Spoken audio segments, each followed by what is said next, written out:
The Emperor and Empress of Japan received a royal welcome as they began their three-day state visit. Yes, the couple were greeted with military pomp and pageantry before embarking on a royal carriage procession to Buckingham Palace, where the King hosted for them a lavish banquet. Joining us now, royal historian Martin Whittock to tell us how significant all of this was last night. Martin, good morning to you. Good morning. Well, it was very important because this visit has been put off for a number of reasons recently. Obviously, not least of all, the illness of the King.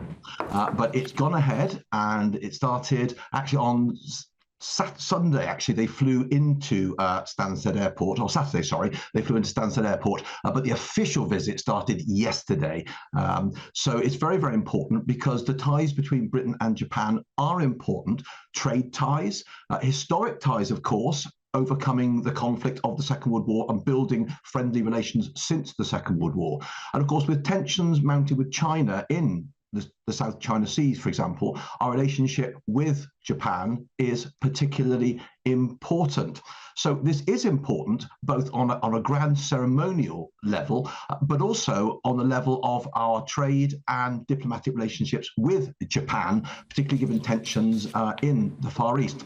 I don't know if I'm breaking any protocols here, but Stephen Dixon, who we were with yesterday, because we were at some awards in town, happened to be at Claridge's yesterday morning, where the Emperor and Empress were staying.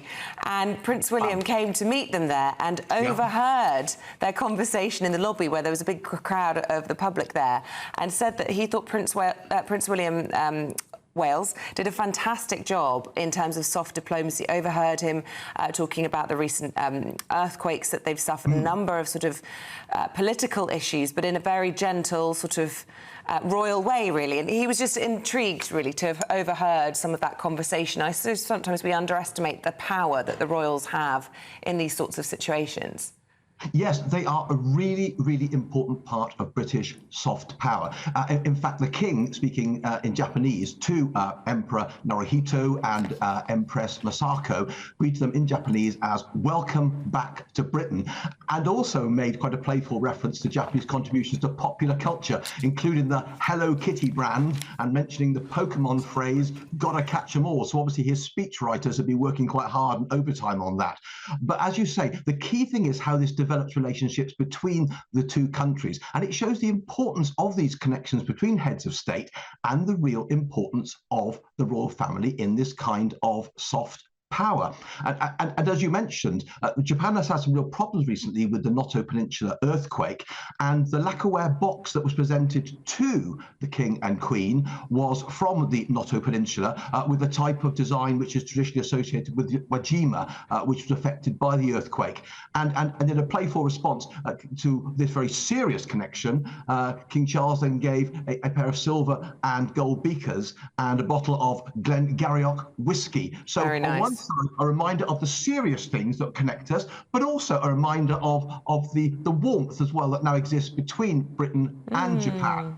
And I think that's the important thing. And of course, Rishi Sunak was there and Keir Starmer were there, but they were not on the top table. That was occupied by senior royals, including the King, the Queen, and Prince William, although of course the Princess Royal was not there because she'd had that injury in the Cotswolds and was in hospital in Bristol. So it is a really important reminder of how the royals act as ambassadors for the nation on such a range of levels, including that charming conversation that was overheard referred to earlier. I don't know if we've got any pictures of the banquet itself, but I believe the Queen was wearing a new, I think the phrase is a garter, you'll know more than I do about this, with a portrait of His Majesty the King on it. If you're able to shed any light on that.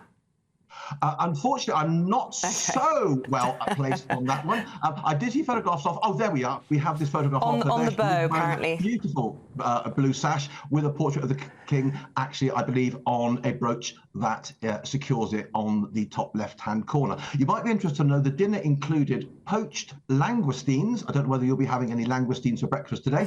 A basil mousse. Cornish turbot, quail eggs, and sorbet and peaches, which was a little grander than my supper last night. Although I enjoyed my supper, it didn't quite run to poached langoustines or Cornish turbot. But then, of course, I wasn't at the palace in the presence of the Emperor and Empress of Japan. Nothing but the best. Martin, whatever you're having for breakfast, enjoy it. You've whet our appetite. Thank you very much indeed. We'll leave it there. Thank you.